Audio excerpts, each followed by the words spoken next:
starting with the exterior of the car, there's a hit right here. That was there when I bought the car, so I've been quoted a very cheap price to fix it. So I was thinking about doing it myself, but because it's so cheap to fix, I might as well just get it done.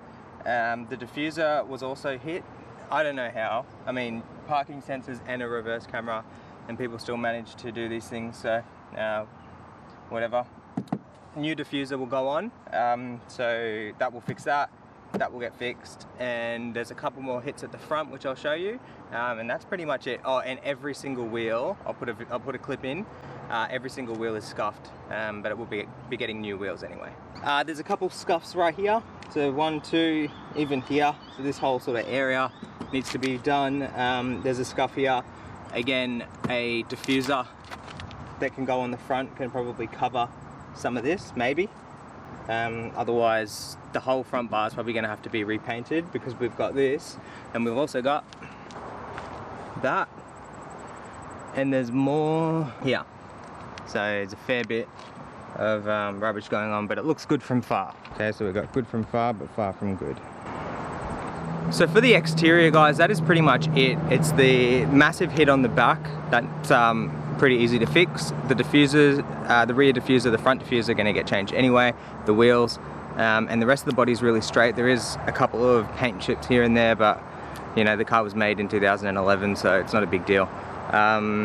Next up is weird faults in the car itself. So I'll start the car and see if we get anything now, and then I'll just walk you through some of the things that it does. Okay guys, so the car is currently switched off. I'm just going to go ahead and start it.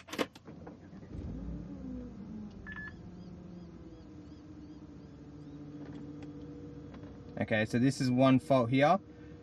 Headlight range control. Now that comes up, that's probably a fault that comes up the most. No idea what it is, but it doesn't seem like a huge thing, because it's more of just, it's sort of just letting you know.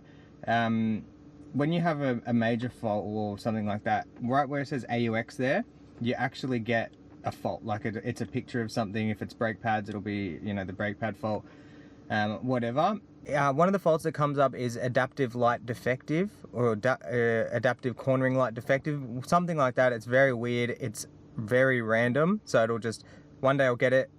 It might leave and not come back for months at a time, and then it will come again. Don't know what it is. Don't care. You know, if it ever gets serious or it's constantly there, I will look at it. So it's probably something that's on its way out.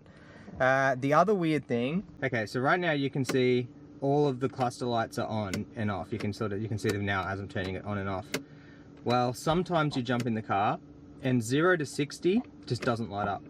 So after there, you'll have 80 and everything else completely illuminated. But 0 to 60, just not there. It's random, I don't know. You know, I don't know. I don't want to get a new cluster or whatever. If it's one of those things where they just go all the time and they're off completely, then we can look at a new cluster and new parts or whatever, or even try and open it up and have a look ourselves. The last thing, the main attraction, is the gearbox. Now, I've had the car for about 6 months. It's been really, really good.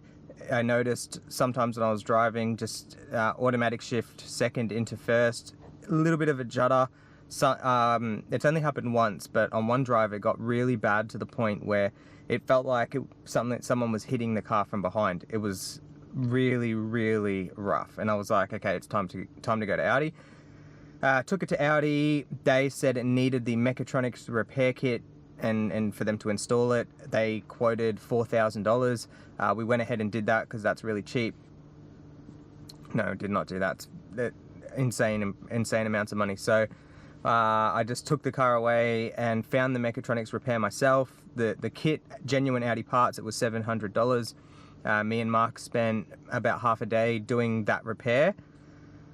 Hasn't fixed the issue, which is awesome. So it's a lot better, but it's still, anyone that knows about these mechatronics issues, it's just, reverse is a bit shuddery, you know, second into first, it's not happy. It just doesn't, there's nothing really wrong.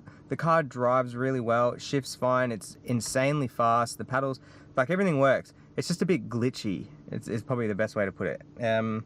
Anyway, So the next step will probably be to replace the whole Mechatronics, which is just like this whole massive electronic piece of the gearbox that will come out and get replaced, as opposed to just an electronic component of that. And you know, if that doesn't fix it, whatever. We're not going to shovel out, you know, 10 grand on another gearbox. So we'll see. But in the meantime, the car will be still getting work done. Coilovers, wheels, all that stuff it's going to be getting done, and I will log the videos as we build. But yeah, that's about it. If you have any questions regarding the car, or if you're thinking about buying one, just drop them in the comments below. Yeah, other than that, fuel economy is pretty bad, but that's what you get when you have this.